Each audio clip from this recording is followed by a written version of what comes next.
unusual because it shows a common soldier. William Heisland followed the soldier's trade. Unlike most of his contemporaries, he also enjoyed an exceptionally long life, 112 years. Heisland's life spanned a period which some historians have described as witnessing a military revolution. His first experience of battle came in 1642 in the English Civil War, when he fought for the king. Heisland's last campaign was with the Duke of Marlborough in Flanders, more than half a century later.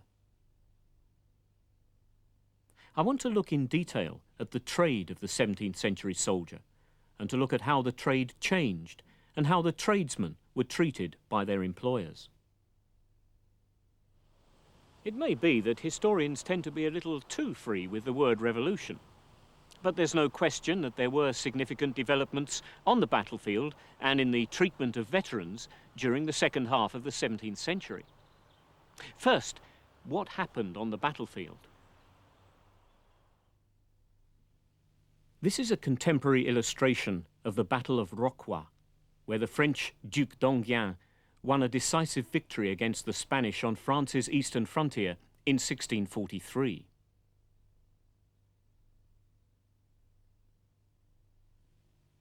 In its rather fanciful portrayal of the battle, the Duc d'Enghien is seen leaping over his dead adversaries. But behind him, the detail is more convincing. We can make out columns of cavalry and infantry, and the smoke of artillery and musketry. In another engraving of the battle, a prominent feature is the array of long, raised pikes, which are lowered during combat. In 1704, John Churchill, Duke of Marlborough, defeated a Franco-Bavarian army at Blenheim, on the Danube, in what is now West Bavaria. The victory is one of those portrayed in a series of triumphal tapestries, made in Brussels for the Duke, and still displayed at Blenheim Palace. Again, the heroic figures of generals dominate the foreground. The battle itself is the distant backdrop. There are no pikes visible here, but there's a vast amount of smoke. Firearms, which half a century before had worked in conjunction with pikemen, were now the dominant infantry arm. Furthermore, the development of the bayonet made every infantryman both musketeer and pikeman. How did this come about?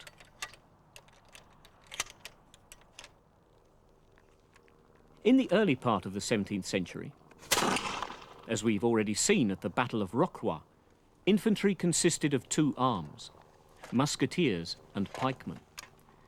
The musket was still in its infancy.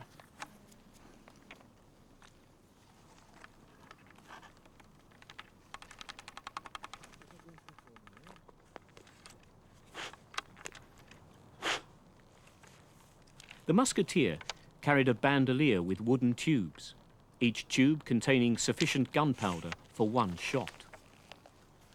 The burning match used for firing the piece was liable to be extinguished in wet weather. The musket was heavy and clumsy. Often the musketeer supported it on a forked stick.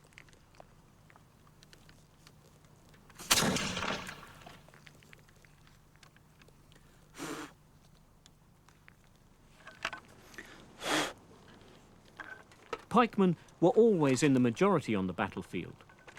This man has a relatively short pike. Often they were 12 feet or more. At the time of the Glorious Revolution in 1688, armies were much more obviously uniform, and musket technology had moved on. The burning match had been replaced by a flint. This was used to strike against a steel plate to create a spark, which, in turn, ignited powder and fired the weapon.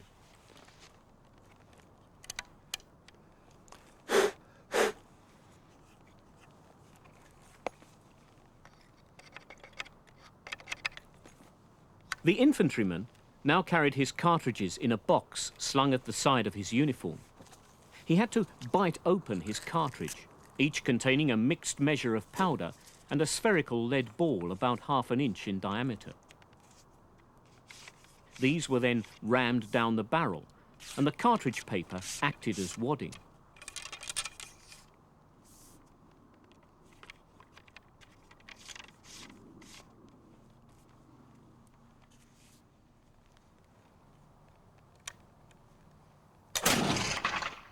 There were still pikemen on the battlefield, but a plug bayonet was available, which enabled each musketeer to be his own pikeman. The problem was that once the bayonet was fixed, the musket could no longer be loaded and fired. At Killiecrankie in 1689, some of King William's infantry had fitted their plug bayonets and were unable to fire on a charge of Jacobite Highlanders. They were massacred.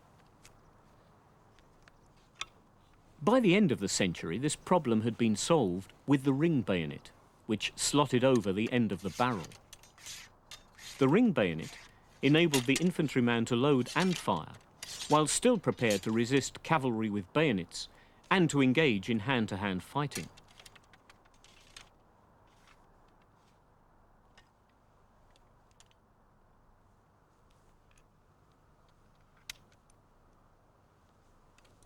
Using the new technology available to the infantryman did not require much skill.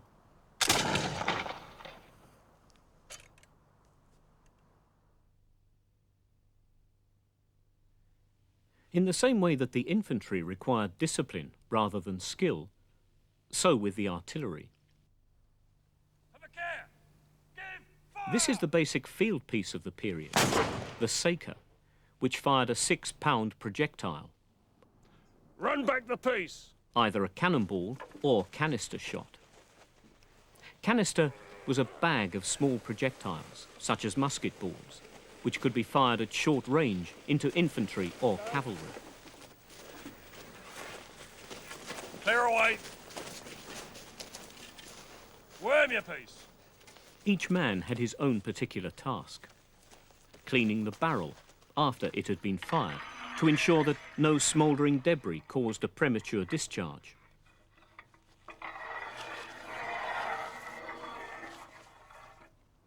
Sponge your piece!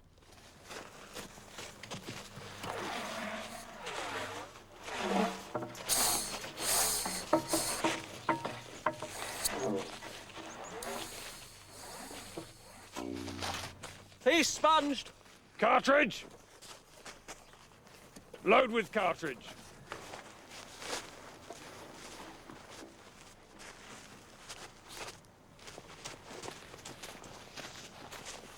Ram home your cartridge.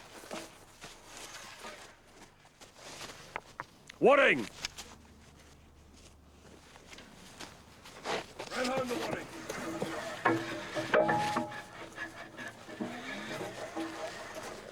Ball! Load ball!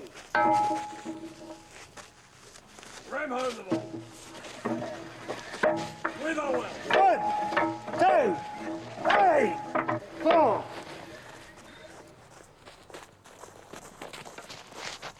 Run forward the piece.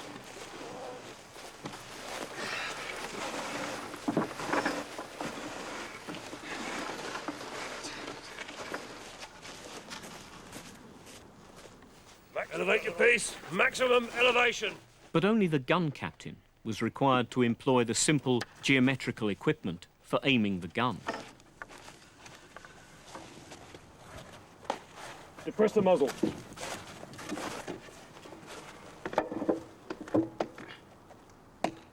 Little elevation. Below there.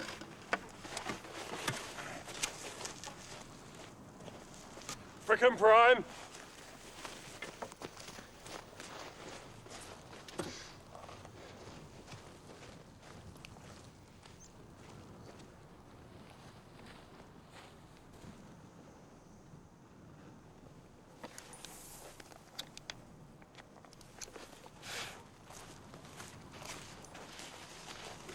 Prepare to give fire. Have a care. Give fire!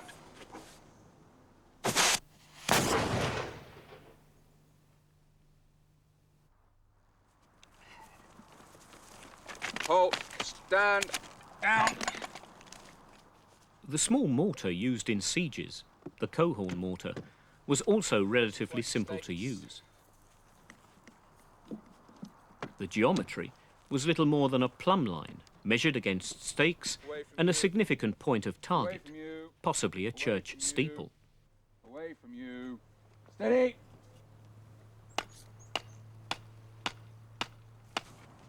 It looks primitive, but it was effective.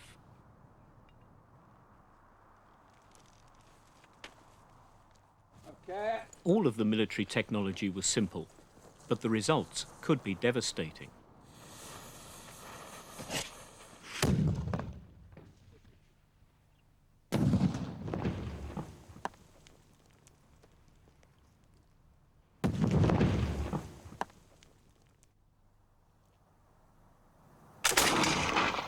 The muskets were not accurate. The best results came from volley fire. Infantry regiments were deployed for battle in lines. Elaborate drill and rigid discipline were required to manoeuvre such bodies of men. A rigid discipline was also needed to ensure that the men remained steady in battle. A book, The English Military Discipline, appeared in many editions after the Restoration. It set out 48 postures for the musket. Put on your bandoliers, take up your rest.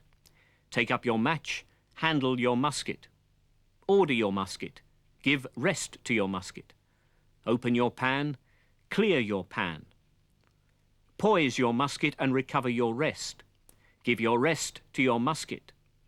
And so on. Battles have never been pleasant experiences, but those of the 17th and 18th centuries must have been horrendous. Imagine it, lined up with your company. The battle probably starts with artillery fire. Cannonballs start to slice through comrades, splattering you with blood and brains. You have to load, aim, and fire your musket in a volley.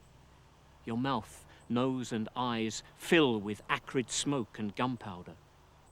You know that at any moment the enemy will pour a similar volley into your ranks. Half-inch balls of lead ripping through cloth, flesh, and bone. Casualties in such battles were enormous. As many as a quarter of the men on each side could be killed and wounded. Generals sought to avoid such battles unless they were certain of victory. Wars began to be elaborate chess games, with generals seeking to outmaneuver the enemy and cut his supply lines. To protect supplies and frontiers, strategists set out to construct impregnable fortresses. In November 1678, Vauban sent Louis XIV a memorandum proposing a double line of such fortresses to protect the Flanders frontier. This is Vauban's own plan of the fortress of Gravelines, dated 1699. The town is ringed with elaborate outworks to defend it from assault. Vauban himself served as governor in 1706 and supervised the final defences.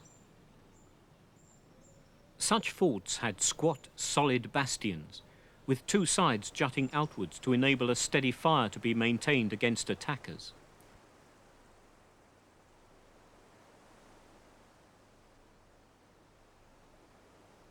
The ramparts were surrounded by a moat or a ditch, sometimes filled with water.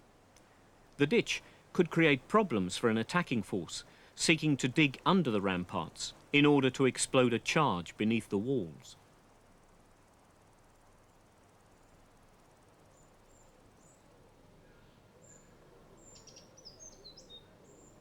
During a siege, the ramparts themselves could be built up with baskets filled with stones to give extra protection to defenders on the walls.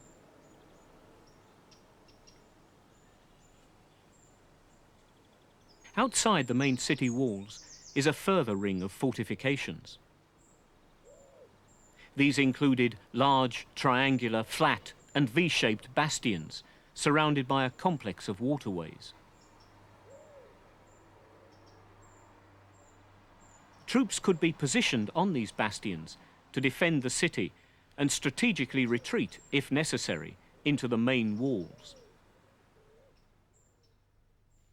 Sieges could last for months, and large numbers of troops required large amounts of provisions. This is one of the bakehouses in Gravelines. It's positioned inside one of the main bastions of the entrance to the citadel, where armaments and powder were also stored. There is, of course, an element of architectural display in such buildings. Gravelines was a physical manifestation of Louis XIV's power for anyone looking over the French border. The south coast of Ireland was open to foreign invasion, and therefore a major concern to its English rulers. The building of Charles Fort at Kinsale was in many respects an assertion of Charles II's power in Ireland, as well as an attempt to prevent invasion. In 1601, Spanish troops had captured Kinsale. They hoped to join up with the O'Neills and O'Donnells from Ulster and precipitate a rebellion. Even though the Irish help came too late, the Spanish were able to hold out against the English for 100 days. In 1649, Cromwellian troops took possession of this vulnerable back door to England, and after the restoration of the monarchy, a substantial fortress was built to guard the strait. Completed around 1677, Charles Fort was built to the design of Sir William Robinson. It had 6 massive bastions and a barracks for its garrison. The size of its walls and gun emplacements give an air of impregnability. Yet within a few years of its completion, there was doubt that it could withstand a siege. Thomas Phillips, an experienced military engineer inspecting Irish castles in 1686, pointed out that Charles Fort was overlooked by higher ground. An enemy could thus fire down into it.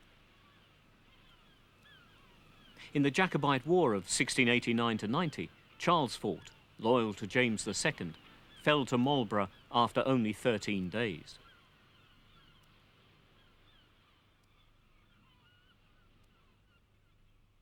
The casualty rate in a siege, as in a pitched battle, could be high.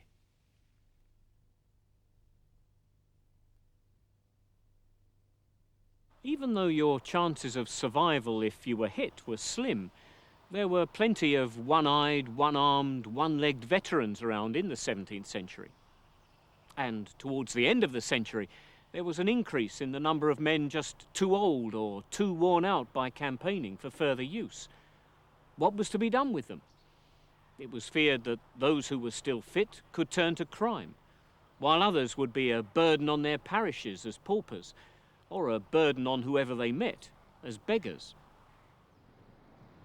The answer, according to Louvois, the war minister of Louis XIV, was Les Invalides. Built by the military engineer and architect Libéral Brouon, Les Invalides was completed in 1676 on the edge of Paris. Understandably, the building has a militaristic appearance with its dry moat.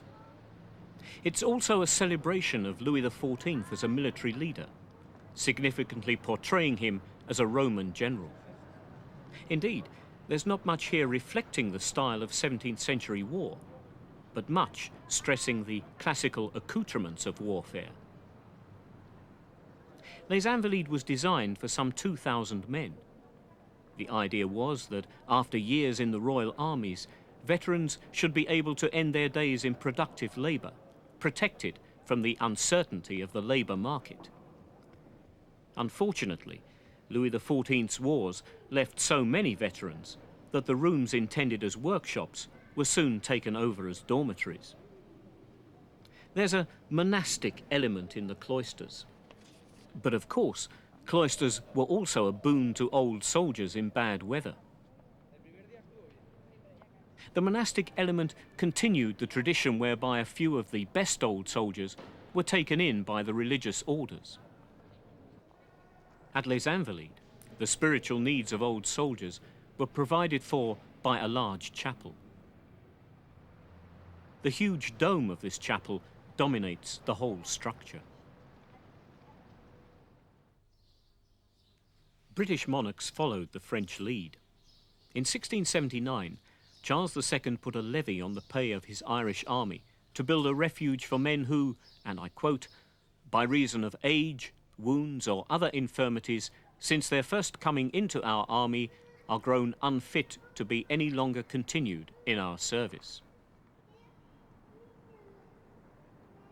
Much smaller than Les Invalides, Kilmainham Hospital was built to house 300 veterans.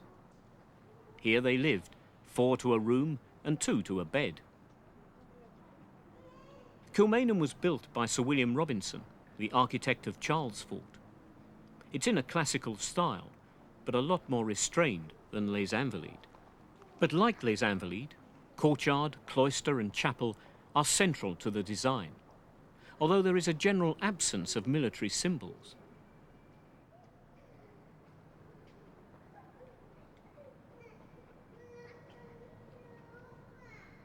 Displays of military imagery are largely confined to the 4 entrance arches on the outside of the building. In contrast to Les Invalides, the approach is modest. The military function can only be seen from the bronze trophies over the otherwise plain main entrance.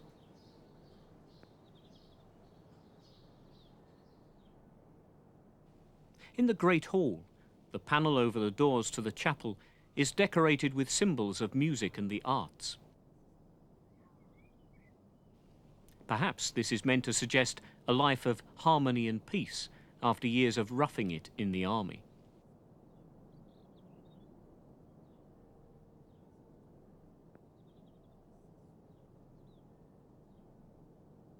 The chapel is a mixture of traditional Gothic design and the new Dutch fashion for ornate floral decoration, and elaborate woodwork and classical design.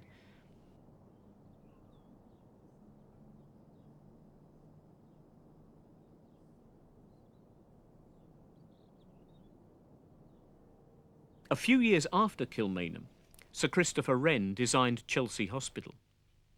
Again, Les Invalides was the inspiration, but the whole was much more domestic in scale and style. Chelsea Hospital was opened in 1684. 30 years later, it admitted the battered old veteran, William Heisland.